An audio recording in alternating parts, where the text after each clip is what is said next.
Hello everyone and welcome back to another tutorial from Finance for Beginners. In this video, I'm going to show you how you can enable biometric verification or login on the AndroMoney expense tracking application. So let's get started right away.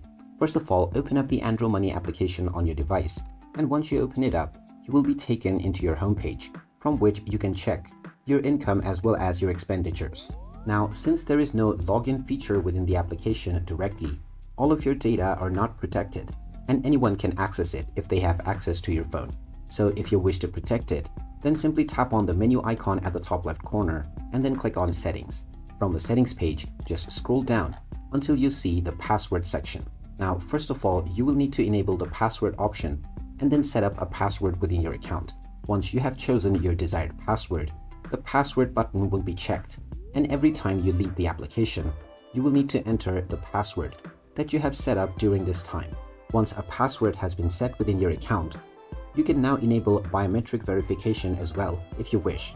To do this, go back into the same menu and then click on Settings once again. Then scroll all the way down, and now underneath Screen Lock, just click on the fingerprint authentication checkbox. You will now be asked to enter your current password in order to confirm your changes.